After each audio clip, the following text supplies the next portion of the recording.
श्लोक से क्या बताते हैं भगवान? चौथे श्लोक से क्या बताते हैं?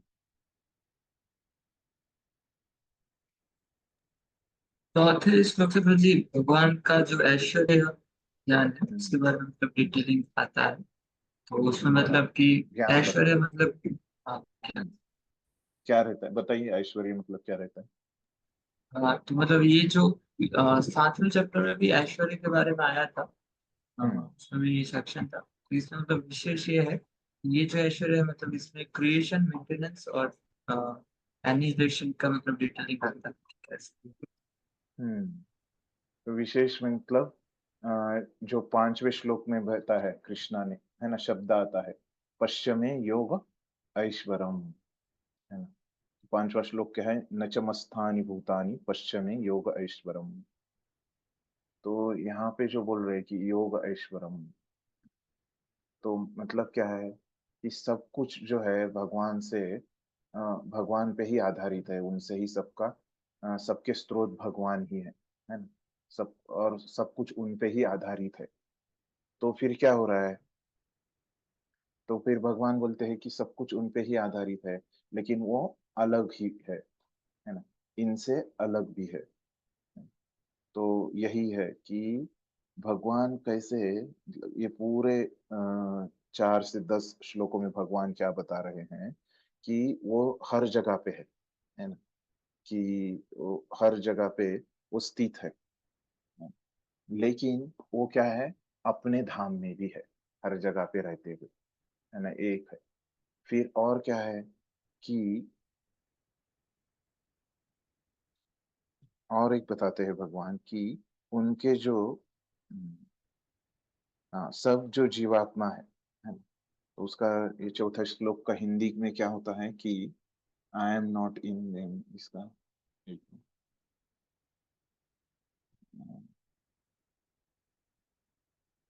हिंदी किताब में।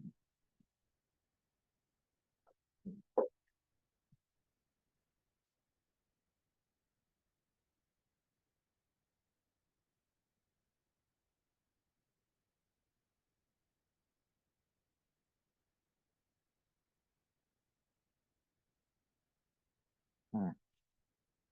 तो देखिए कि चौथे श्लोक में भगवान बता रहे कि यह संपूर्ण जगत मेरे अव्यक्त रूप द्वारा व्याप्त है, मतलब भगवान है वहां पे अव्यक्त रूप में, है ना।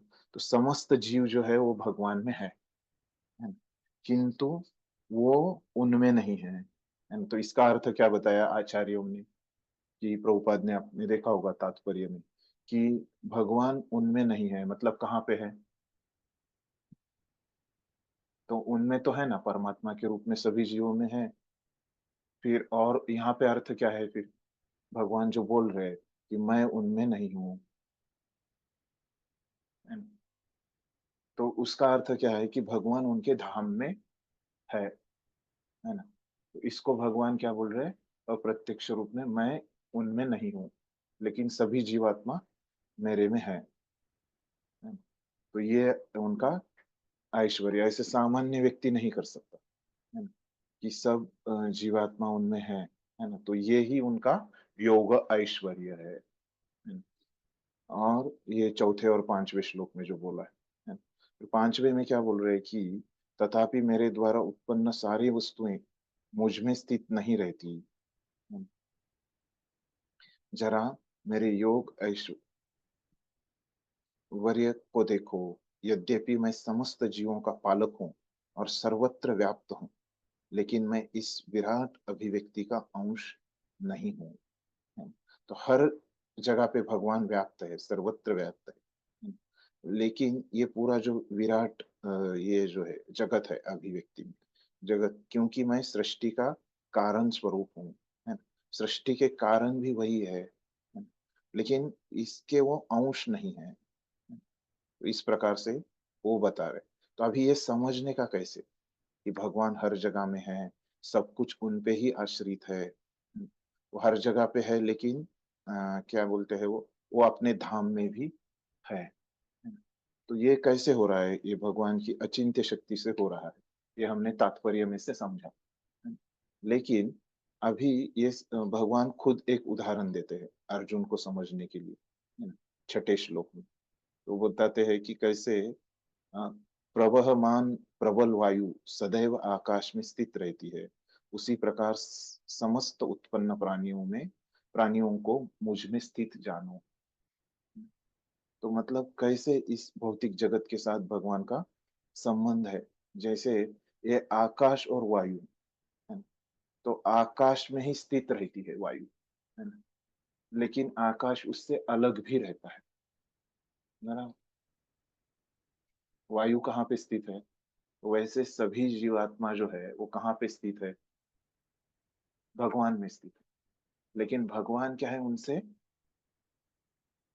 वहां पे भी है उनके ऊपर, जहाँ पे जीवात्मा उनमें स्थित है वहां पे भी है भगवान, है ना? सर्वत्र है। और कहाँ है? अपने धाम में। इससे अलग भी है ना? जैसे आकाश, आकाश और वायु का संबंध भगवान छठे श्लोक में बता, ये वायु कहाँ पे स्थित है? आकाश में स्थित है। लेकिन ये वायु से अलग भी है आकाश, है ना? तो वही बात है भगवान जो बताते हैं, वही उनका ऐश्वर्य है।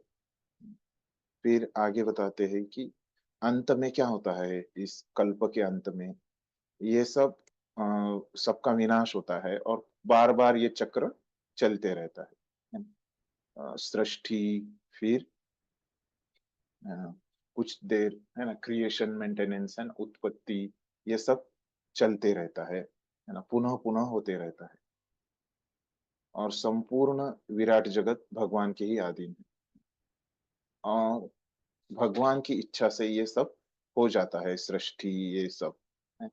और भगवान को कोई नहीं बांध सकता, है ना? भगवान इन सब से ऊपर है, विरक्त है, उदासीन है। तो ये और सभी जो ये भौतिक प्रकृति है, मया अध्यक्षेन प्रकृति, और ये भगवान की एक शक्ति है। तो ये सब क्या बताया भगवान ने, उनका ये ऐश्वर्य ज्ञान है जो भगवान ने पहले 10 श्लोकों में बताया है। तो अभी किसी को प्रश्न आ सकता होगा, है, कि देखिए इतने भगवान शक्तिशाली है, तो फिर कोई भी भगवान की शरण क्यों नहीं लेता? किसी को अगर पता चलता है कि एक देश के प्रधानमंत्री के पास इतनी शक्तियां हैं, तो नेचुरली क्या करेगा? जैसे अपने मंदिर के अध्यक्ष रहते हैं तो उनके पास बहुत शक्तियां रहती। अभी आपको पता चलता है कि अपने मंदिर के अध्यक्ष यहाँ पे जहाँ पे बैठे हैं, तो वहां पे वो आ गए, तो आप लोग क्या करेंगे? उठेंगे और उनको प्रणाम करेंगे, है ना? क्यों ऐसे करेंगे? क्योंकि उनको आपको पता है शक्तियां, तो भगवान ने अभी उनकी शक्तियां बताई कि ये पूरा भौतिक प्रकृति उनके अधीन है ना? उनको कुछ भी काम नहीं करना पड़ता, है ना? नमा ये वो उदासीन है ना? उनको कोई कर्म नहीं लगता, है ना? वो सभी जगह पे है। ऐसा कोई सर्वसामान्य व्यक्ति रह सकता है क्या सभी जगह पे? है क्या अपने धाम में भी रह सकता है क्या? वो मुश्किल है। तो ऐसे करके फिर सबको लगता है अरे इतने शक्तिशाली अगर भगवान है, तो उनको लोग उनकी शरण क्यों नहीं लेते हैं? ऐसे हमको प्रश्न आ सकता है। तो भगवान उसका उत्तर देते। तो भगवान 11वें श्लोक में उसका उत्तर देते हैं। तो यहाँ से हम विस्तार से चर्चा करें। तो यहाँ से नया विभाग शुरू होता है। वो 13वें श्लोक में कैसे होता है कि वो बीच में ही था वो।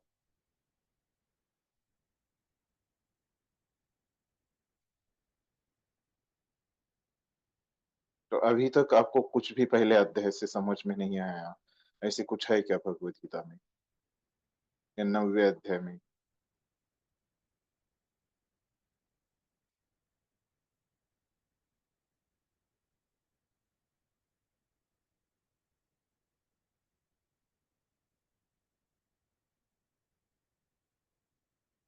एक मेरे को आ रहा है।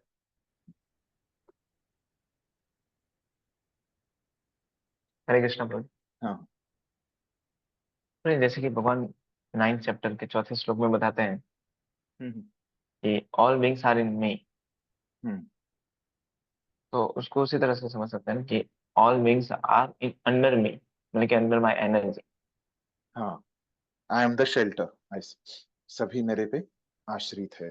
आश्रित है, डिपेंडेंट। हाँ हाँ, फिर आगे उदाहरण देते ना, जैसे कि वायु आश्रित है आकाश के ऊपर। यस। Yes. सबका आधार भगवान ही है, and सबकी उत्पत्ति भगवान से ही होती है। जी। ठीक है, तो अभी हम आज से, तो क्या मैंने क्या प्रश्न उठाया था कि इतनी शक्तियां हैं, योग ऐश्वर्य है भगवान के पास, है ना? तो फिर सभी जो जीवात्मा है ना, वो भगवान को शरण क्यों नहीं आते, है ना? तो इसका कारण ऐसे है कि भगवान अभी बता रहे हैं खुद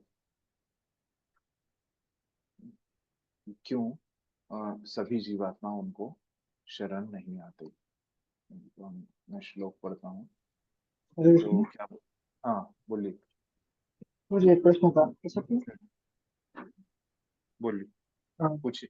मुझे भगवद गीता में आगे के चैप्टर में मुझे एग्जैक्टली पर्पट याद नहीं है, तो उसमें बताया था यह आशय और से, तो मैं नहीं समझ रहा।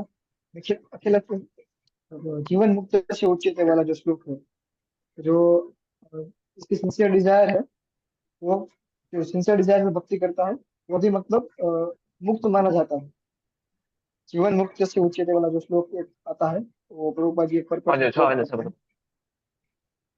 कोट करते हैं। आवाज आ रही है मुझे मेरी? थोड़ा थोड़ा बीच में इको है, लेकिन समझ पा रहा हूँ, ध्यान से सुनने के बाद मैं समझ पा रहा हूँ। आप पूछिए।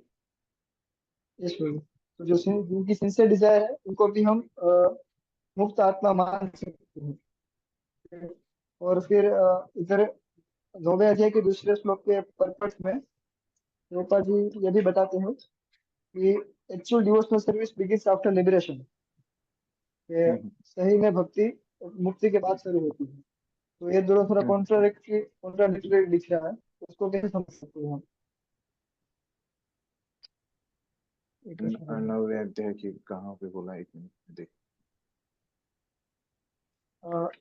सेकंड लास्ट लास्ट पैराग्राफ है, लास्ट पैराग्राफ की स्टार्टिंग में, हम्म, 9वें अध्याय के दूसरे दूसरे श्लोक के यहाँ पर लास्ट कहाँ पैराग्राफ के दिया है स्टार्टिंग कि में। भक्ति शाश्वत है? यह वैसे नहीं है जैसे कि मायावादी चिंतक साधिकार कहते हैं। यद्यपि वे कभी कभी भक्ति करते हैं, किंतु उनकी यह भावना रहती है कि जब उसके तक उसके बाद वाला मुक्ति पैराग्राफ न है, मिल जाए, उसके बाद वाला पैराग्राफ, उसके बाद वाला पैराग्राफ। जैसा कि भगवत गीता में देखा जाएगा, वास्तविक हाँ भक्ति यस, मुक्ति के बाद प्रारंभ होती है। ये मुक्ति वाला होने है, यस। पर जब मनुष्य ब्रह्म पद पर स्थित होता है, तो उसकी भक्ति प्रारंभ होती है। समो सर्वेषु भूतेषु मद भक्ति।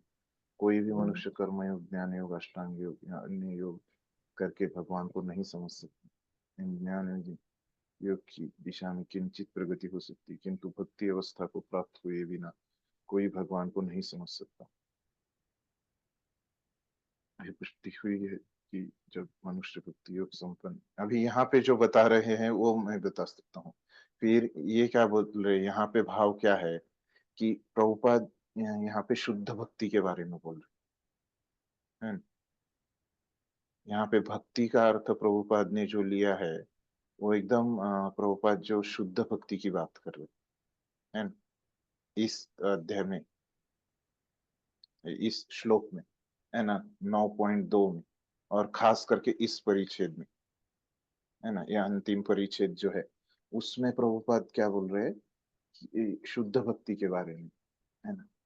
जैसे अभी हम इसमें देखेंगे 13वें अध्याय में स्पष्टता से एकदम बताया है। ज्ञान योग, है ना, ज्ञान योग का अगर आपको फल चाहिए, है ना, तो 13वें अध्याय का मैं आपको तात्पर्य बता सकता हूँ। एक मिनट, अभी मतलब आपको स्पष्ट हो जाएगा कि शुद्ध भक्ति और नॉर्मल भक्ति में अंतर क्या है। ना?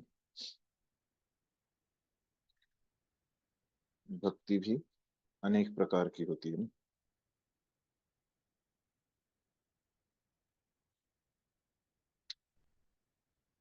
हम्म,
अभी मैंने 2 दिन पहले वहां पे मार्क करके रखा था कि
तो मैं मेरे शब्दों में बता सकता हूँ, लेकिन क्या है कि मैं वही प्रभुपाद का वाक्य दिखाना चाहता था आपको।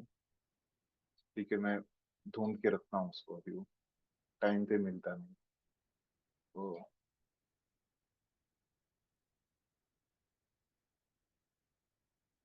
उसका सार ऐसे है कि अ, प्रभुपाद मतलब बताते हैं कि कोई भी अगर हमको इसका फल हमको प्राप्त करना है ना, कोई भी योग पद्धतियों का, तो उसमें हमको कुछ ना कुछ भक्ति करना पड़ता है, तभी उस योग पद्धति का हमको फल मिलता है। जैसे ज्ञान योग है ना, तो वो तभी उसका फल हमको मिलेगा, उसमें हम कुछ ना कुछ थोड़ी सी तो भक्ति करेंगे। कर्मयोग का ऐसे हमको फल तभी मिलेगा, तभी हम उसमें कुछ ना कुछ तो भक्ति करेंगे, है ना। सिर्फ कर्मयोग करेंगे, सिर्फ ज्ञान योग करेंगे, यहाँ सिर्फ दूसरा अष्टांग योग वगैरह ऐसे करेंगे हम, तो उसका हमको फल मिलता नहीं, है ना। ऐसे स्पष्टता से लिखा था 13वें अध्याय में, मैंने पढ़ा था। तो ये पता है क्या आपको? यस तो प्रभु। हाँ, तो यहाँ पे क्या बोल रहे हैं प्रभुपाद, इसके आधार पे हम बता सकते हैं कि यहाँ पे जो बोल रहे हैं कि भगवत गीता में देखा जाएगा, वास्तविक भक्ति मुक्ति के बाद प्रारंभ होती है। मुक्त होने पर जब मनुष्य ब्रह्म पद पर स्थित होता है, मतलब यहाँ पे अभी क्या होता है, अभी देखिए, अभी हम भी जप कर रहे हैं, मतलब, और वो शुद्ध भक्त भी जप करता है। तो इसमें अभी ये होता है कि मुक्ति के बाद ही प्रारंभ है, मतलब वो जो कर रहा है उस, ये मुक्ति के बाद वाला जो है एकदम शुद्ध भक्त जो है, उसका क्या रहता है कि उसकी श्रद्धा इतनी दृढ़ रहती है कि वो क्या करता है, 24 घंटे भक्ति करते रहता है। और आ, उसका भाव रहता है वैसे, बाहर से एकदम पूरा चेतना के साथ, है ना, एकाग्रता के साथ वो 24 घंटे भक्ति करते रहता है। वो जो भक्ति है, तो वो बोल रहे हैं कि वो मुक्ति के बाद ही चालू होती, मुक्ति के बाद ही चालू होती है, ये बोल रहे इस भक्ति की बात कर रहे हैं। समझ में आ गया यहाँ पे क्या बोल रहे प्रभुपाद, कौन सी भक्ति बोल रहे, है ना? दूसरा कौन सा बोला था आपने? जीवन मुक्त से उच्चते वाला श्लोक तो चेतन चरितामृत में आता है, वो प्रभुपाद जी कोट करते हैं भगवद गीता के परपट में। वो कहाँ पे है? और ये भक्ति रसायन में सिंधु का श्लोक है, बोलिए। यहाँ यस्य हाँ हरिदास्य हाँ। कर्मणा मनसा गिरा निखिल हम्म, अवस्थासु जीवन मुक्त से उच्यते। तो वो उसका तात्पर्य उसमें ही देखना है क्या? भक्ति आप रसामृत सिंधु आपको में देखूं मैं? आप चेट में डालोगे, चेट में डालो, चेट में पर चैट इसका में डालेंगे, ट्रांसलेशन। एक मिनट।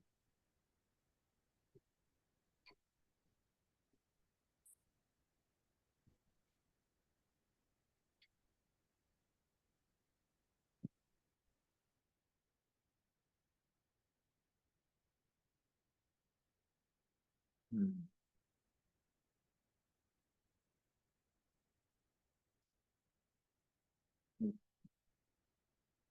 सर्च करता हूँ इसको।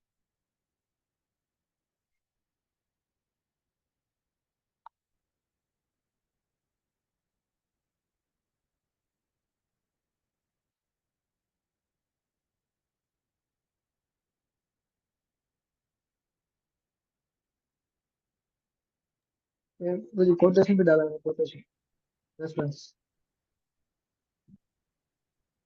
हाँ वो है। यहाँ पे पेज नंबर किधर है, किताब में किधर है, कौन से अध्याय में? किताब है मेरे पास। आपने इसमें वेदाभ्यास में देखा क्या? हाँ मेरा भक्ति रसायन सिंधु 1 to 187। हाँ, लेकिन अध्याय का बताइए, कौन से अध्याय में?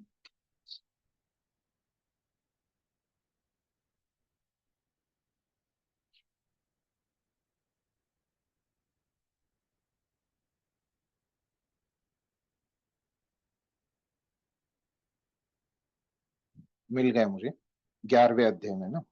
हाँ, तो नारदीय पुराण में बताया गया है कि यह दास्य भाव की इस तरह दिव्य होता है। उसमें कहा गया है कि जो व्यक्ति मनसा वाचा कर्मणा निरंतर भक्ति में लगा रहता है, अथवा ऐसा व्यक्ति जो भक्ति में लगा नहीं रहता किंतु निरंतर उसकी कामना करते रहता है, वह मुक्त समझा जाता है।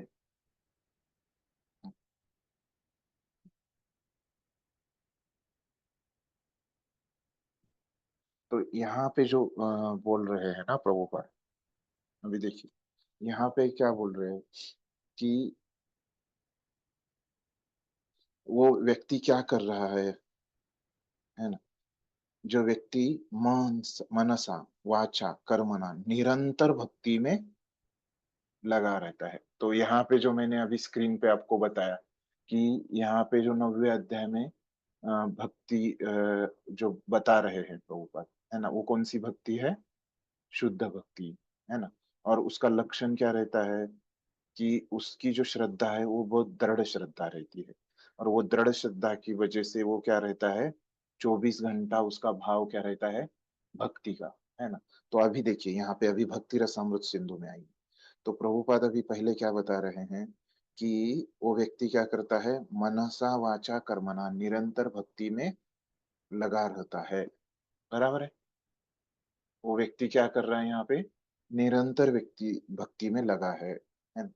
और फिर क्या करता है, निरंतर लगा रहता है, अथवा, है ना, मतलब दोनों की ऑब्लिक, है ना, दोनों में से ऐसा व्यक्ति जो भक्ति में लगा नहीं रहता किंतु निरंतर उसकी कामना करता है, वह मुक्त समझा जाता है। तो मतलब वही अभी उल्टा जा रहे हैं यहाँ पे प्रभुपाद, समझ गए क्या? पहले प्रभुपाद ने क्या बताया कि वो व्यक्ति मनसा वाचा कर्मणा निरंतर भक्ति में लगा है, मतलब वो क्या कर रहा है, 24 घंटा अपने मनसा वाचा ये कर रहा है ना, भक्ति कर रहा है। तो अभी आ, इसी को, और अथवा मतलब क्या है कि इसी को हम दूसरे शब्दों में कह सकते हैं। तो क्या कह सकते हैं कि वो व्यक्ति भक्ति में लगा नहीं है ना, मतलब इसी को अन्य शब्द में बोल रहे हैं कि वो अभी भक्ति में नहीं लगा है ना, लेकिन क्या कर रहा है, उसकी कामना करता है।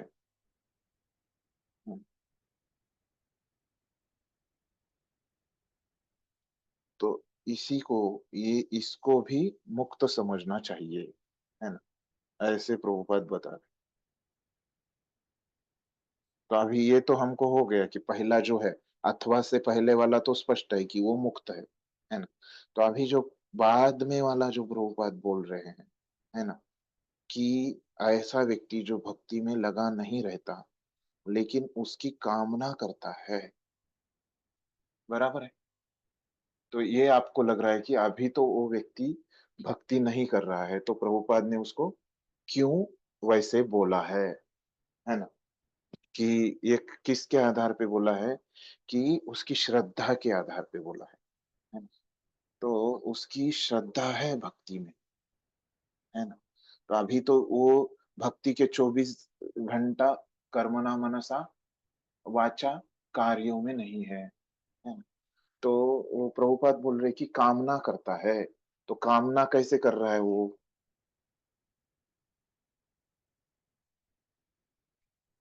कामना कैसे करते हैं आप,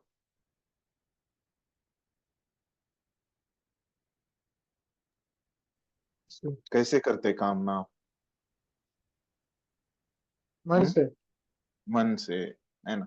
मतलब वो व्यक्ति क्या लगा है, मन से लगा है ना, बाकी इससे नहीं लगा है, उसकी श्रद्धा है ना। तो उसको भी बोल सकते हैं कि उसको भी हम, वो व्यक्ति क्या है, मुक्त है, ऐसे बोल सकते हैं, बोल।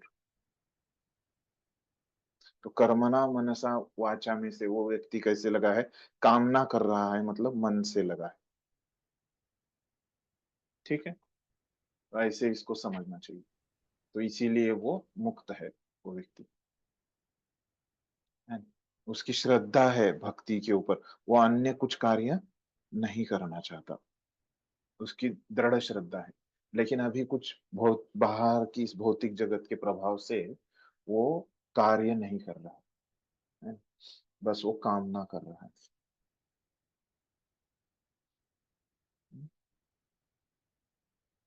ये माई इज, ये कहाँ से, ये थोड़ा आपने जो डाला है वो वाक्य थोड़ा सा अलग ही लग रहा है, मैंने जो पढ़ा वो थोड़ा अलग है ना। कामना करता है आपके इसमें नहीं आ रहा है, डिजायर वगैरह ऐसे कुछ नहीं आ रहा।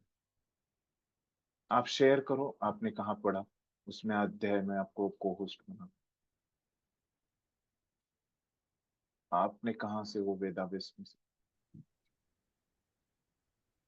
ये श्लोक है भक्ति रसामृत सुंदर श्लोक है, इसका ट्रांसलेशन है हाँ, ये वाला श्लोक। नहीं किताब में कहाँ पे है तो वाक्य, मैंने जो अभी मतलब देखा सर्च ये अभी करके तो तो मैं 11वें अध्याय में मुझे मिला, उसके आधार पे मैंने बताया था। गीता गीता में से, गीता के परपट में है, वो परपट मुझे याद नहीं आ रहा कौन से परपट में था, ये वाला श्लोक है, ओके, तो ये मैंने आप भी जस्ट ऐसे सर्च ही टाइप कीजिए, किया। मैं भी वो 13वें अध्याय का सर्च कर। तो अभी तक तो ये जो मुझे यहाँ पे मिला भक्ति रसामृत सिंधु में, वो तो स्पष्ट है कि आपको। हाँ ये श्लोक मैं गीता में एक बार ढूंढ के पूछिए, आपको बताऊंगा ऐसा हाँ हाँ हाँ, करके। ठीक, मैं भी सर्च करता हूँ। और किसी को कुछ है प्रश्न? हरे कृष्ण प्रभु जी। हाँ हाँ, बोलिए। प्रभु जी 9th चैप्टर के 5th नंबर का जो श्लोक है, कौन सा? न च स्थाने भूतानि, 5वें नंबर, हाँ, उसके परपट में हम्म, सेकंड पैराग्राफ, हाँ, बोलो। मैं इंग्लिश में देख रहा हूँ प्रभु जी, कि hmm, his person is the, second paragraph में like, his person is the full of different potent energies and his determination is itself actual fact. वो थोड़ा समझ नहीं पाया।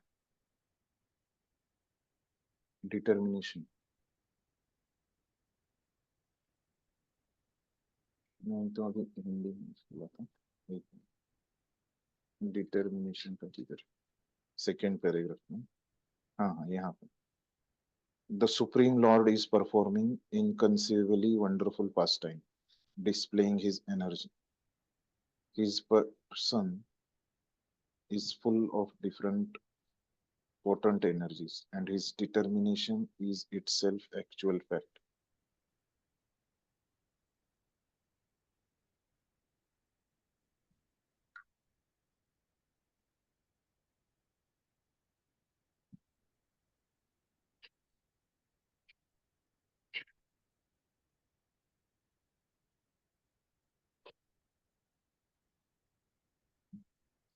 निरुक्ति डिक्शनरी, युज्यते अनेन दुर्घटेषु कार्येषु।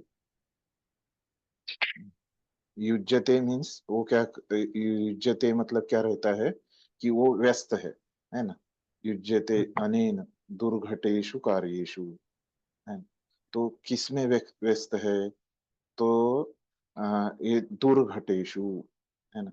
तो मतलब बहुत ही ऐसे दुर्गम, है ना, जो इनकंसीवेबली वंडरफुल पास टाइम है ना, तो उसमें वो व्यस्त है, जो इन्वर्टेड कॉमा में दिया है उसका अर्थ, बराबर है, वो तो संस्कृत का अर्थ दिया। फिर उसके बाद बता रहे हैं Prabhupada, his person is full of different potent energies. Supreme Lord is full of different potent energy, and his determination is itself actual fact. In this way, the personality of Godhead is to be understood. Yeah. His person is full of different potent energy. यहाँ तो clear. His determination is itself actual fact. ये अभी मुझे समझ नहीं रहा है, मैं पूछ के बताता हूँ कि Yes, क्या, क्योंकि जो संस्कृत का जो है उसका तो उन्होंने वो इन्वर्टेड कॉमा में आ गए जी, अर्थ, हाँ। उसके बाद में his person is full of different potent energies, ये तो स्पष्ट है कि हिज पर्सन मतलब कि वो जो एक व्यक्ति है भगवान, तो उसके बारे में बता रहे हैं। हिज डिटर्मिनेशन इज इटसेल्फ, वो मुझे भी पता नहीं, जी, मैं चर्चा करके बताता हूँ। जी। और कुछ है किसी को?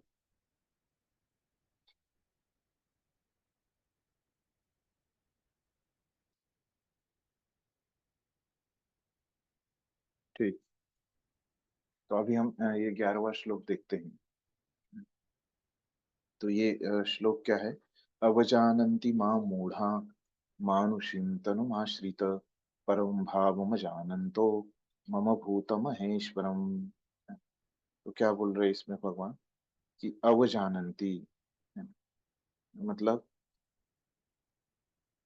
अ, अवजानन्ति मतलब क्या, प्रभुपाद ने क्या अर्थ दिया है उसका कि उपहास करते हैं, है। लेकिन हम उसका अर्थ अगर अवजानन्ति, तो जानन्ति मतलब क्या रहता है, जानना, है। तो इधर आगे एक बताते हैं, परम भावम अजानंतो, है ना। तो जानंती मतलब जानना, और यहाँ पे क्या है कि भावम, है ना, और अजानंतो, ऐसे शब्दार्थ में देखेंगे तो पर भावम और अजानंतो ऐसे शब्द है। तो ये भावम और अजानंत है, वो तो तह का तो हो जाता है, तो ये अजानंत, और ये जानंत मतलब क्या, जानना, है ना। अजानंत मतलब नहीं जानना, बराबर है। तो अभी यहाँ पे बोल रहे कि अवजानंती, तो अवजानंत मतलब क्या रहता है कि गलत पद्धति से जानना, है। एक होता है जानना, एक होता है नहीं जानना, और एक और तीसरा क्या बता रहे कि गलत पद्धति से जानना, है ना, ऐसे अर्थ रहते। तो ये अवजानंती, अवजानंती माम मूढ़ा, तो ये जो मूर्ख पुरुष है वो भगवान को कैसे करते हैं, गलत पद्धति से जानते हैं, अवजानंती, है ना। मानुषिम तनुमाश्रिता, है ना। और वो गलत पद्धति क्या है कि भगवान ने मनुष्य मानुषीम, तनु मतलब शरीर, है ना। तो भगवान कौन है? सच्चिदानंद विग्रह है, स्वराट है, और सर्वत्र वो व्याप्त है। ऐसे भगवान ने क्या किया है? मानुषिम तनु, तनु मतलब मनुष्य शरीर का उन्होंने आश्रय लिया है ना। इस प्रकार से वो क्या करते हैं? गलत पद्धति से वो लोग जानते हैं, है ना। लेकिन वैसे है क्या? तो भगवान स्वयं ही भगवान है ना। उन्होंने शरीर, वो उनका शरीर है ना। उन्होंने आश्रय नहीं लिया है। भले ही वो मनुष्य के शरीर में है, लेकिन वो क्या है? सच्चिदानंद विग्रह है ना। ये सही समझ। लेकिन ये मूर्ख पुरुष क्या समझ रहे हैं? अवजानंती, गलत पद्धति से ऐसे समझ रहे हैं कि उन्होंने मनुष्य देह का क्या किया है? आश्रय लिया है ना। तो ये ऐसे पहले इसकी लाइन होगी। फिर क्या करते हैं? परम भावम, है ना। कि वो भगवान का जो परम भाव है, परम मतलब श्रेष्ठ, है ना। वो भगवान का श्रेष्ठ भाव अजानंतो, अजानंतो मतलब मैंने अभी क्या बताया आपको? अजानंतो मतलब क्या बताया? No, गलत not तरीके से knowing. जान। नॉट नोइंग, है ना, नहीं जानते, है ना। तो भगवान का वो सही भाव नहीं जानते। वो क्या है? मम भूत महेश्वरम, भूतम मतलब सभी जीवात्माओं के, है ना, प्रत्येक वस्तु के, है ना। महेश्वर मतलब भगवान स्वामी है। ये वो नहीं जानते, है ना। वो गलत जानते हैं। वो बोलते हैं कि ये जो ब्रह्मन ही भगवान है और उन्होंने अभी मनुष्य शरीर का आश्रय लिया है, ऐसे वो बोलते हैं, है ना। तो कि कृष्णा जो मनुष्य शरीर में है वो भगवान है, ऐसे वो नहीं जानते। ठीक है, ये श्लोक का अर्थ है। तो प्रभुपाद क्या बोल रहे हैं कि जब मैं मनुष्य रूप में अवतरित होता हूँ तो मूर्ख मेरा उपहास करते हैं। वे मुझ परमेश्वर के दिव्य स्वभाव को नहीं समझते। तो भगवान के दिव्य स्वभाव को नहीं समझते, नहीं जान सॉरी नहीं जानते।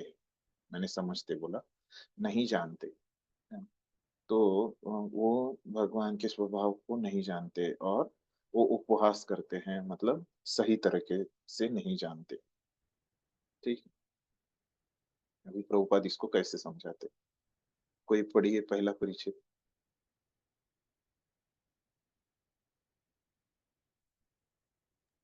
इस अध्याय के पूर्ववर्ती श्लोकों से यह स्पष्ट है, यद्यपि भगवान मनुष्य रूप में प्रकट होते हैं, किंतु वे सामान्य व्यक्ति नहीं होते।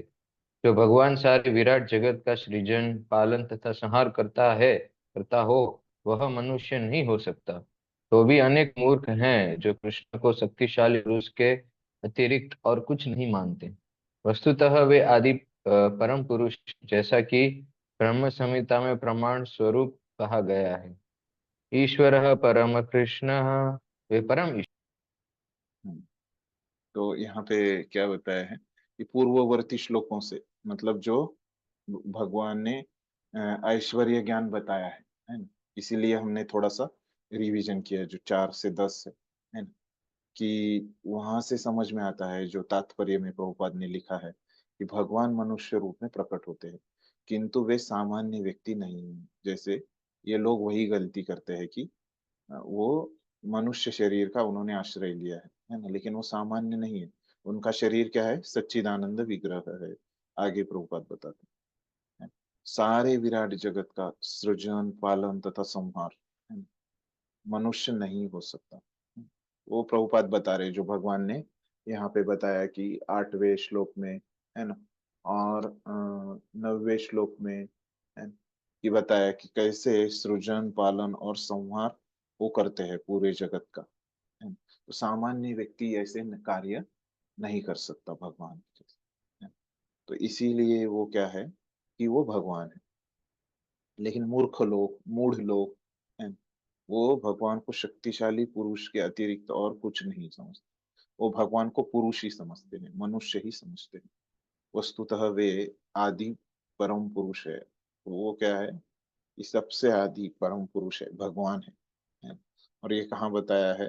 वो परम है, वो ब्रह्म संहिता में है। ईश्वर परम कृष्ण सच्चिदानंद विग्रह है। तो अगला बताइए, अगला परिचित पढ़िए।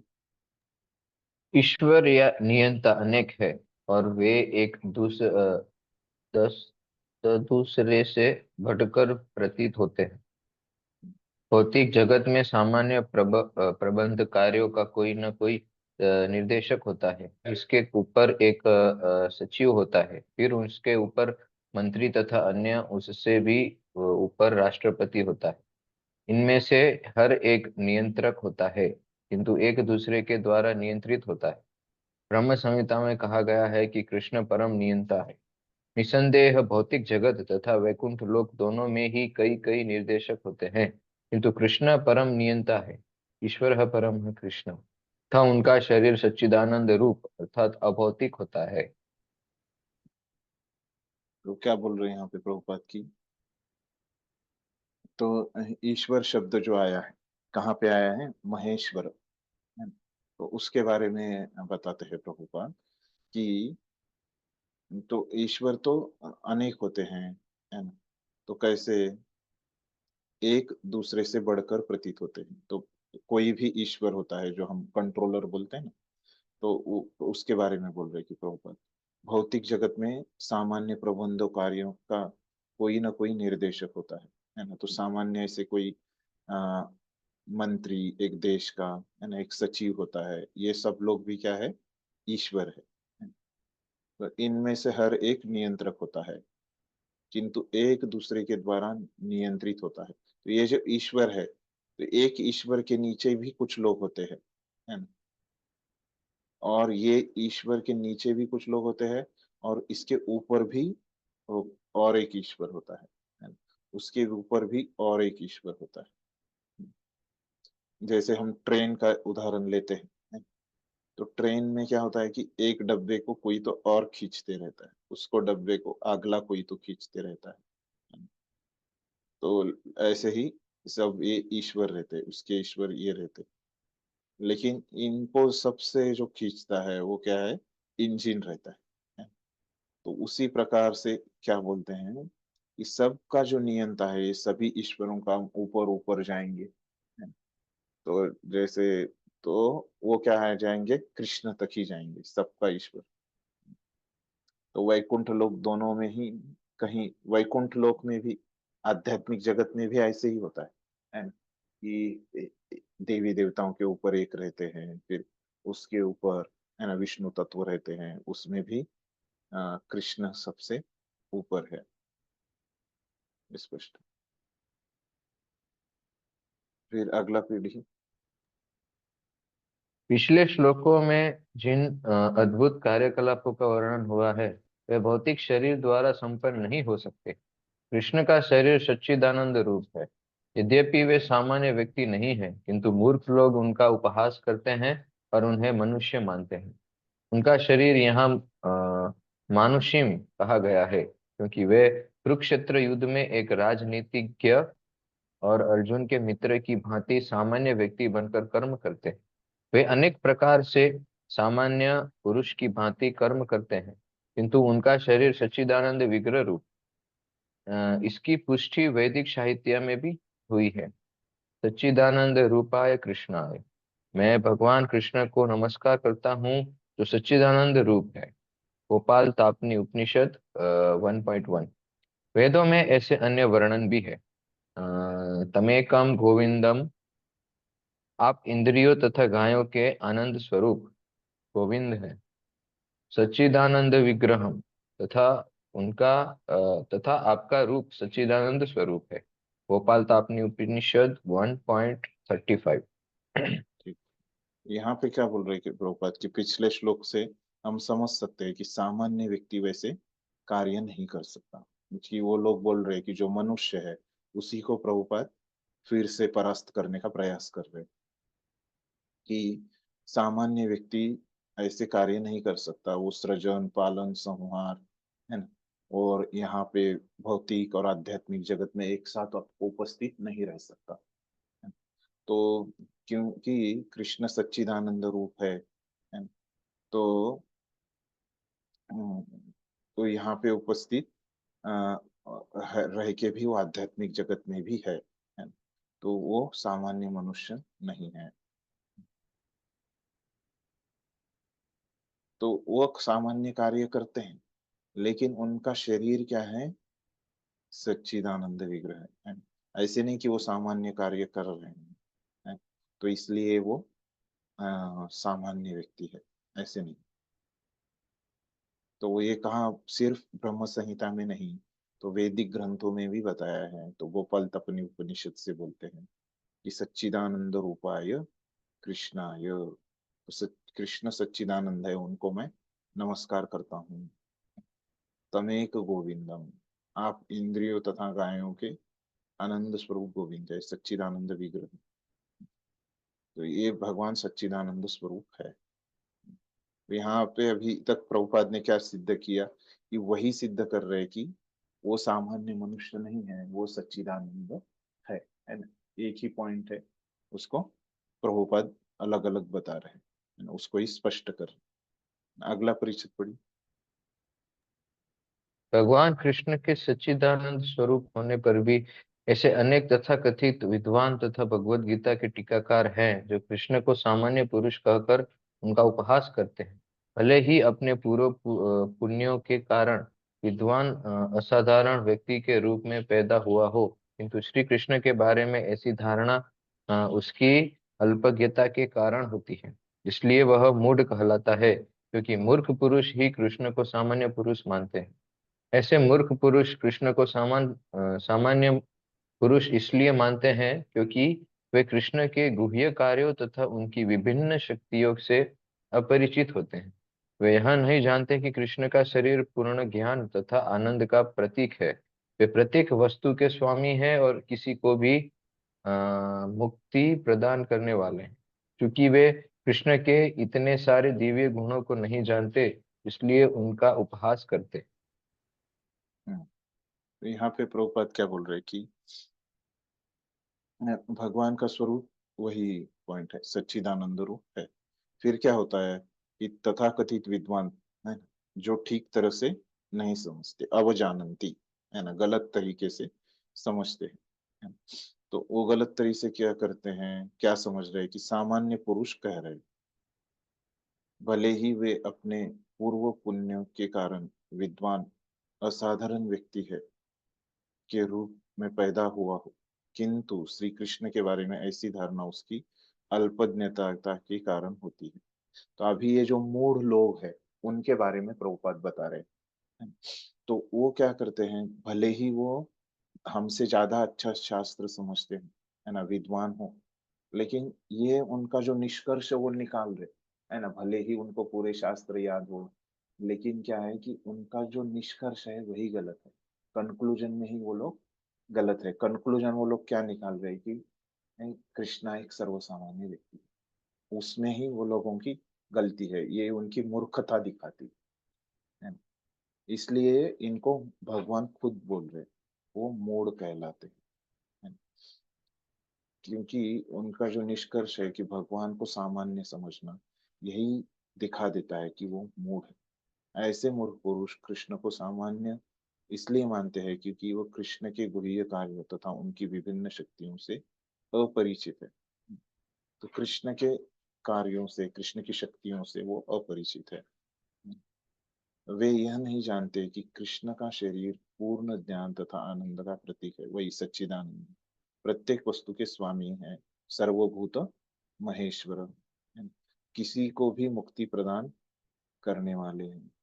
वो मुक्ति, किसी को भी, असुरों को भी वो मुक्ति देते, क्योंकि वे कृष्ण के इतने सारे दिव्य गुणों को नहीं समझते जानते, इसलिए उनका उपहास करें।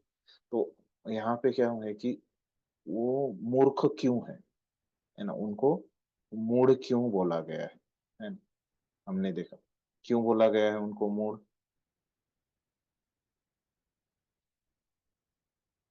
मूढ़ क्यों बोला गया? क्योंकि जो लोग होते हैं वो विद्वान लोग होते हैं, तो वो अब भगवान को साधारण व्यक्ति के रूप में देखते हैं, क्योंकि वो भगवान की जो दिव्य कार्यकलाप हैं, उनकी जो लीलाएं हैं, उनका जो ऐश्वर्य है, उसके बारे में वो नहीं जानते, और इसलिए वो उनको मतलब सामान्य मनुष्य ही देखते हैं, इसलिए वो मूढ़ है। गरम, कि उनका निष्कर्ष ही गलत है। पूरे उनको शास्त्र याद होंगे, सब याद होगा, लेकिन फिर भी वो क्या है, वो भगवान को एक सामान्य व्यक्ति समझते हैं, कृष्ण को सामान्य व्यक्ति समझते हैं। यहाँ पे ही उनका गलती हो जाता है। यही उनका मूढ़ता का लक्षण है। फिर अभी वो मूढ़ लोगों के बारे में और विस्तार से बता रहे आगे। पढ़िए आगे का।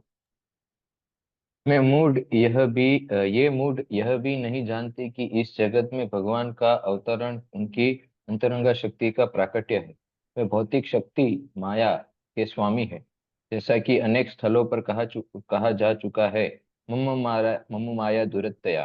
भगवान का दावा है कि यद्यपि भौतिक शक्ति अत्यंत प्रबल है, किंतु वह उनके वश में रहती है, और जो भी उनकी शरण ग्रहण कर लेता है वह इस माया के वश से बाहर निकल आता है।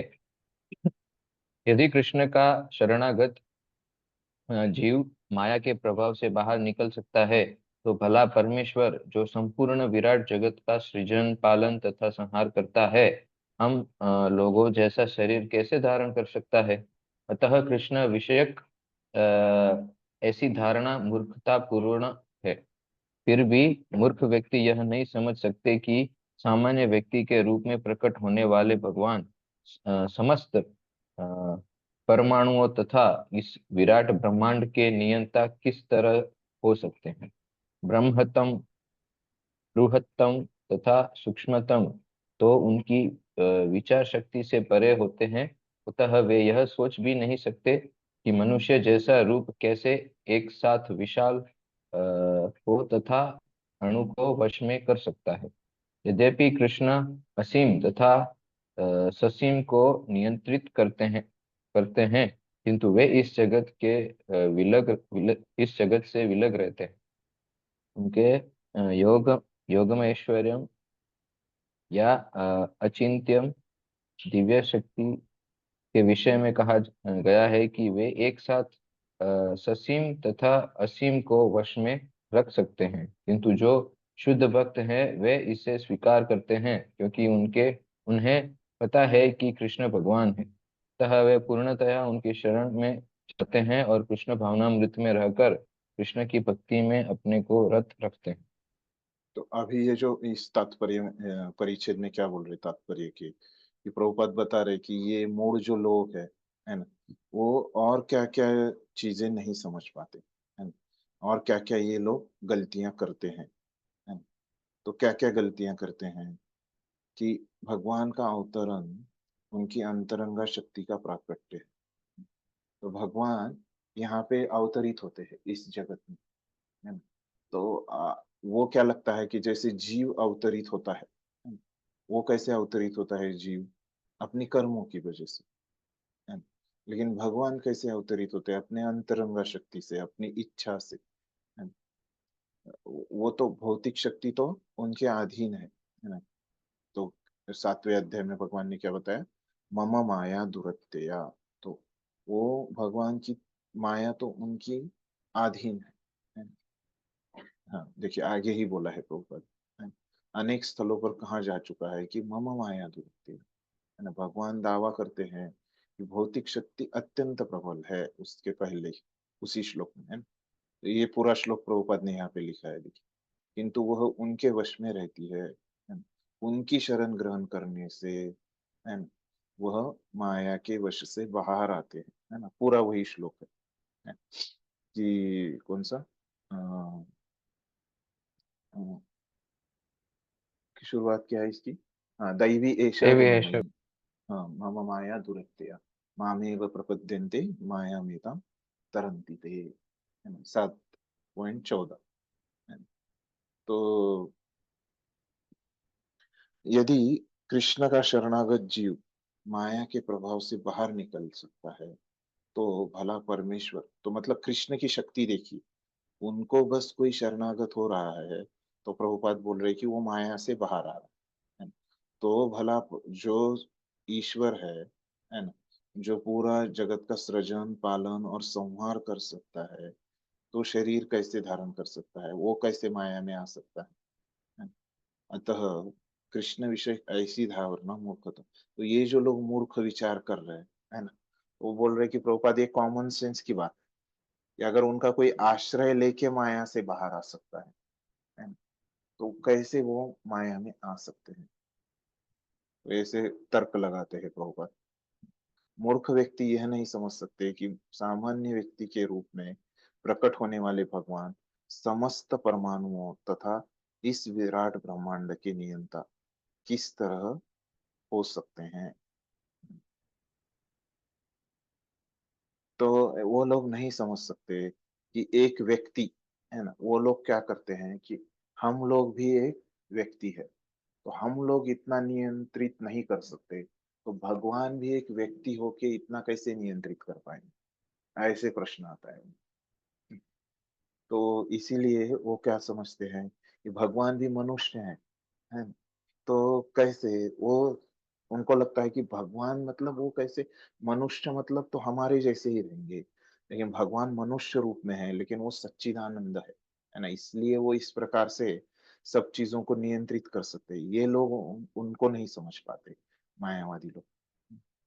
तो बृहत्तम तथा सूक्ष्मतम तो उनकी विचार शक्ति से परे होते हैं, तो भगवान तो हमारी विचार शक्ति से परे है ना, तो ये लोगों को समझता नहीं कि कैसे वो कर पाएंगे मनुष्य शरीर से।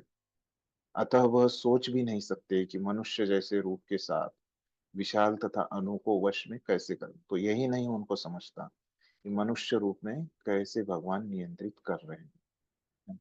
यद्यपि कृष्ण असीम तथा ससीम को नियंत्रित करते हैं, तो सब चीजों को कृष्ण नियंत्रित करते हैं। सर्वभूत महेश्वरम है, ये स्पष्ट करता है कि सब चीजों को वो नियंत्रित करते हैं, किंतु वे इस जगत से विलग रहते हैं, है ना? तो हमने देखा कि वो यहाँ पे भी है और उनके धाम में भी इस जगत से विलग रहते हैं, है ना। उन्होंने बताया कि कैसे वायु उधर ही रहता है, लेकिन मैं तो आकाश की तरह वायु को आश्रय भी देता हूँ और मैं विलग रहता हूँ। तो उनके योग ऐश्वर्यम का अचिंत्य, यही उनका योग ऐश्वर्य विशेष में कहा गया है कि वे एक साथ ससीम तथा असीम को वश में रख सकते हैं, किंतु जो शुद्ध भक्त होते हैं वे इसे स्वीकार करते हैं। तो लेकिन शुद्ध, ये तो वो मूढ़ लोगों के बारे में है, लेकिन अभी क्या है कि जो बुद्धिमान लोग है ना, वो कौन है? शुद्ध भक्त, वो तो स्वीकार करते हैं, है ना? और उनकी शरण लेते हैं और वो उनकी भक्ति करते हैं। अगला पढ़िए। सगुणवादियों तथा निर्गुणवादियों में भगवान के मनुष्य रूप में प्रकट होने को लेकर काफी मतभेद है, किंतु यदि हम भगवत गीता तथा श्रीमद् भागवत जैसे प्रामाणिक ग्रंथों का अनुशीलन कृष्ण तत्व समझने के लिए करें तो हम समझ सकते हैं कि कृष्ण श्री भगवान है। यद्यपि वे इस धराधाम में सामान्य व्यक्ति की भांति प्रकट हुए थे, किंतु वे सामान्य व्यक्ति है नहीं। श्रीमद् भागवत में 1.1.20 जब सौनक आदि मुनियों के ने सूत गोस्वामी से कृष्ण के कार्यकलापों के विषय में पूछा तो उन्होंने कहा,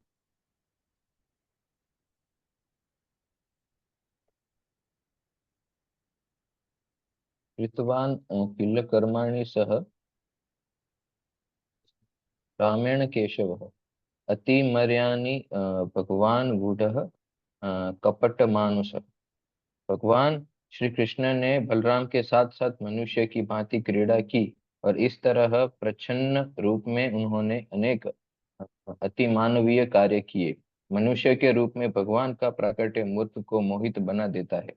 कोई भी मनुष्य उन अलौकिक कार्यों को संपन्न नहीं कर सकता जिन्हें उन्होंने इस धरा पर करके दिखा दिया था।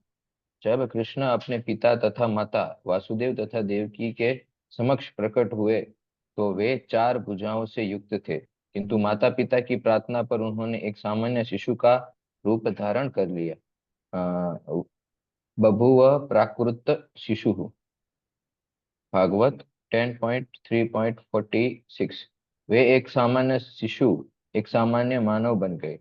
यहाँ पर भी यह इंगित होता है कि सामान्य व्यक्ति के रूप में प्रकट होना उनके दिव्य शरीर का एक गुण है। भगवत गीता के 11वें अध्याय में भी कहा गया है कि अर्जुन ने कृष्ण से अपना चतुर्भुज रूप दिखलाने के लिए प्रार्थना की। तेनैव रूपेण चतुर्भुजेन। इस रूप को करने के बाद अर्जुन के प्रार्थना करने पर उन्होंने पूर्व मनुष्य रूप धारण कर लिया, मानुषम रूपम। भगवान के ये विभिन्न गुण निश्चय ही सामान्य मनुष्य जैसे नहीं है। हम्म, ठीक। तो अभी ये मायावादी लोगों के साथ वो कैसे मतभेद है उसके बारे में प्रभुपाद बता रहे है ना। तो पहले शुरुआत कैसे करते हैं प्रभुपाद कि सगुणवादी मतलब जो साकारवादी है ना भक्त, और निर्गुणवादी मतलब ये मायावादी लोग, तो इनमें तो अंतर रहता है उनके मत में।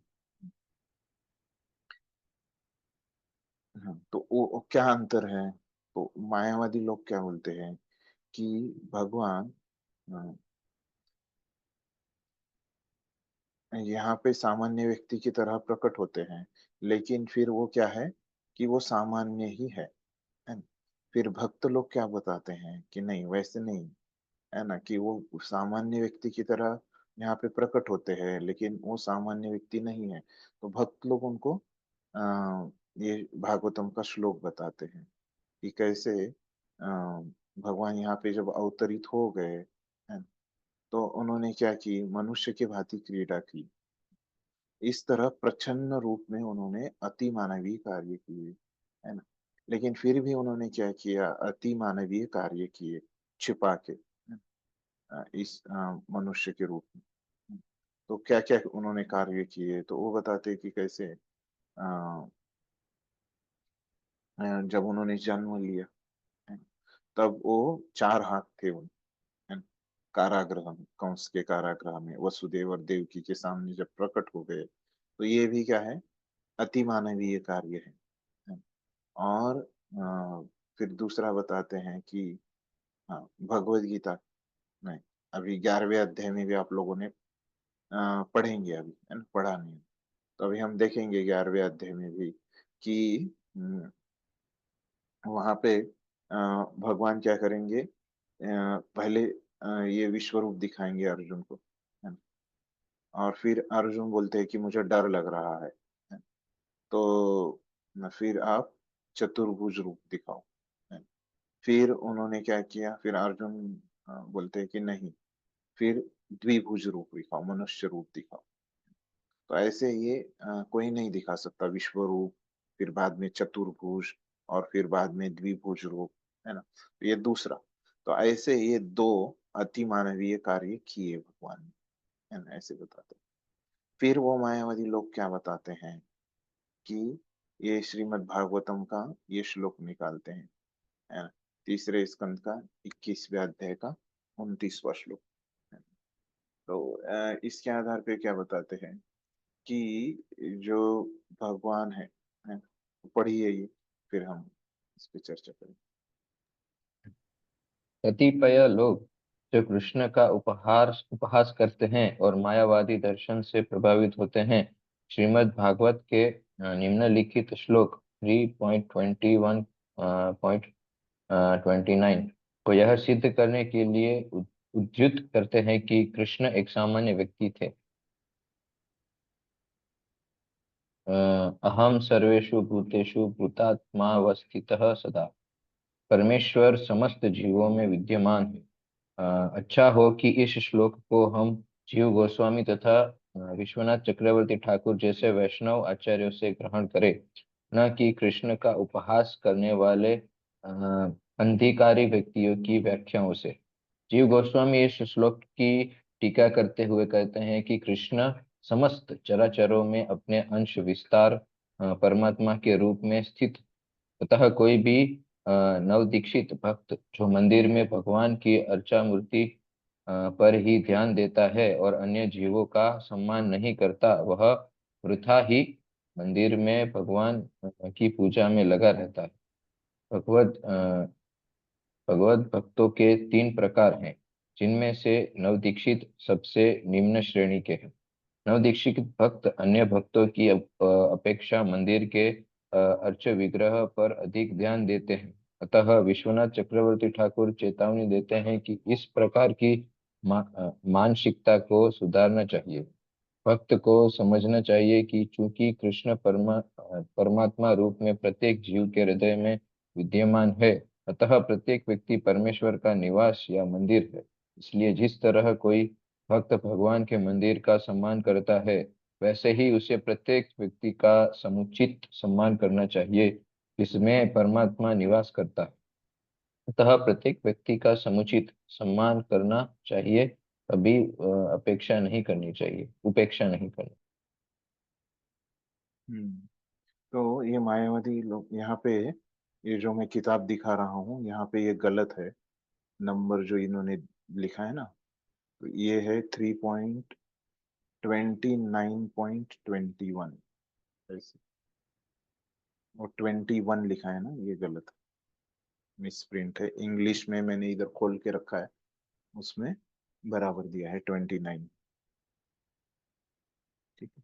तो अभी यहाँ पे क्या वो तर्क कर रहे हैं कि मायावादी लोग क्या बता रहे हैं, ये श्लोक में अर्थ क्या होता है कि प्रभुपाद के इसमें से पढ़ेंगे तो अ, भगवान वहां पे बताते हैं, है ना, कि कपिल देव है ना शिक्षा दे रहे हैं अपनी माता को, तो कपिल अवतार है, कपिल देव वो बताते हैं देवहूति को इसमें, कि वो बताते हैं कि वो कैसे सब जीवों के शरीर में वो जीवों के रूप में वो विद्यमान है। कैसे? तो जैसे यहाँ पे सब जीवों के रूप में विद्यमान है, तो ये मायावादी लोग क्या बोलते हैं कि परमेश्वर समस्त जीवों में विद्यमान है। मतलब क्या है कि ये सब जीव जो है वही परमेश्वर है, सब लोग भगवान है, ऐसे बताते हैं। ये श्लोक का अर्थ शब्दशः अर्थ लेके, है। सब जीवों में भगवान है मतलब, सब जीवों में भगवान है मतलब क्या समझेंगे आप, है ना? वही समझेंगे कि भगवान बोलते हैं ना मैं हूँ, है ना, तो मतलब अहम बोल रहे है ना, अहम सर्वभूतेषु, है ना। अहम मतलब क्या होता है कि मैं, है ना, मैं हूँ ऐसे बताते हैं। तो अगर वहां पे भगवान है तो फिर वो बोलते हैं कि सब जीवों को ही भगवान मान लो। या भगवान तो खुद बता रहे कि हम सर्वेषु भूतेषु ऐसे बता रहे। तो फिर उसमें क्या बताते हैं भगवान, तो अपने आचार्य बताते हैं कि नहीं ऐसे नहीं है। तो वो कैसे है कि उनका विस्तार के रूप में उधर है। तो भगवान का ही एक विस्तार है परमात्मा, और परमात्मा के रूप में वो सब जीवों में है, लेकिन वो अलग है ना, भगवान खुद अलग है। तो ये फिर हमारे भक्त ये यहाँ पे उसका उत्तर देते हैं मायावादी लोगों के प्रश्न का, कि भगवान की सही समझ क्या है ना। तो यहाँ पे फिर और एक दूसरा विषय प्रभुपाद लेके आ रहे हैं। वो कौन सा विषय लेके आ रहे हैं कि हमारे जो कनिष्ठ अधिकारी भक्त रहते हैं, है ना, फिर वो क्या गलती करते हैं कि भगवान तो सब जीवों में विद्यमान है, तो वहां पे भगवान का अस्तित्व नहीं देखते। वो सब जीवों को वो आदर जो देना चाहिए, वो आदर वो लोग नहीं देते, है ना। तो वो किसको देते हैं, फिर वो क्या करते हैं कि सिर्फ अर्चा विग्रह के रूप में ही भगवान को देखते हैं, है ना? और अन्य जगह पे भगवान का जो उपस्थिति है उसको वो देखते नहीं, है ना। ये किसकी गलती है? जो कनिष्ठ अधिकारी भक्त रहते हैं, है ना, नवसिखिए भक्त रहते हैं, है ना, तो वो दूसरों को आदर नहीं देते, दूसरों में भगवान उपस्थित है ना। तो ये गलती करते हैं, है ना? तो ये एक दूसरा विषय प्रभुपाद यहाँ पे लेके आ रहे हैं। अंतिम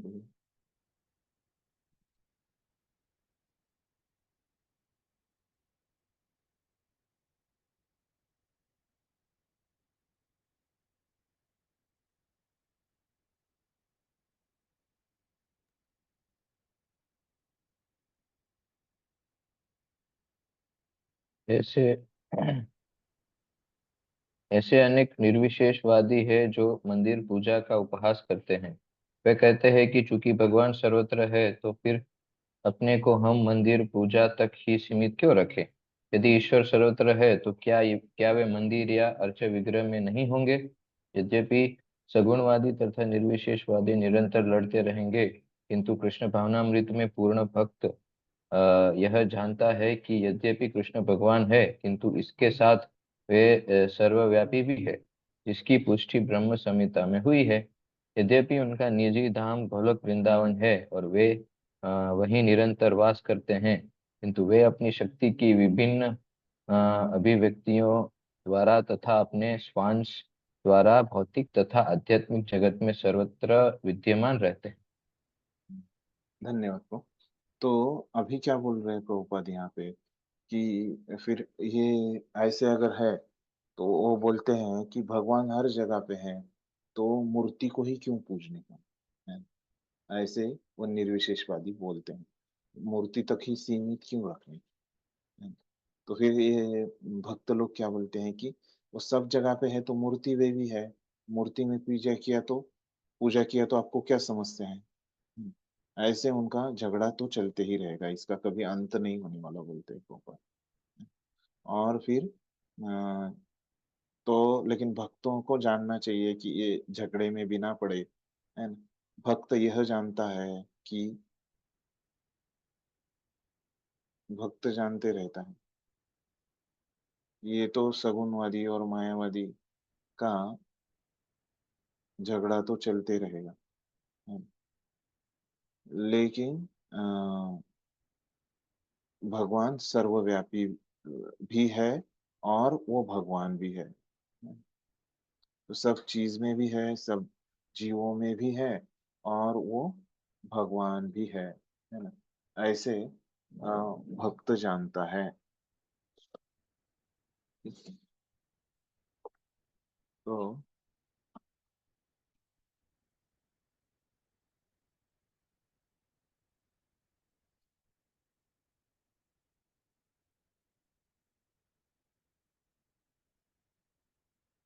भगवान सर्वत्र विद्यमान रहते हैं, है ना, ऐसे बोल। तो अभी ये प्रभुपाद का स्पष्टीकरण हो गया। तो आचार्यों ने इसमें कुछ बोला है क्या अलग से?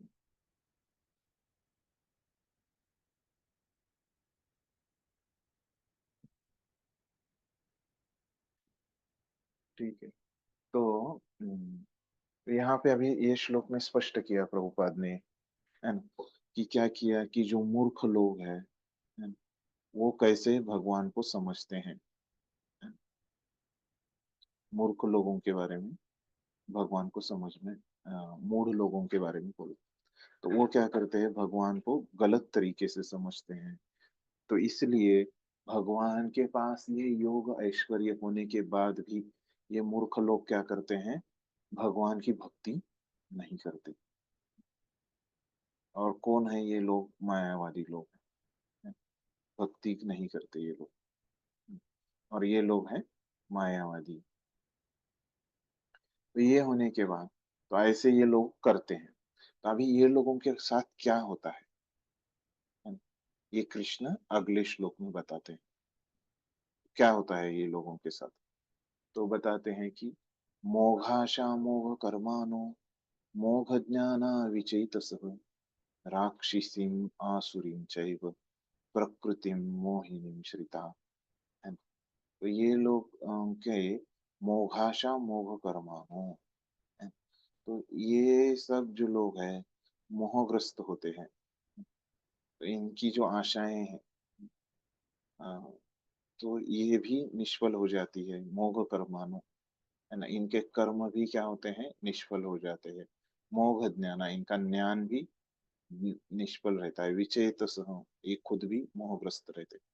और क्या करते हैं, राक्षसी आसुरी चैव प्रकृति मोहिनी आश्रिता, है। तो वो क्या करते हैं, अ, आसुरी तथा नास्तिक विचारों के प्रति आकृष्ट रहते हैं। उनके विचार कैसे रहते हैं, आसुरी विचार।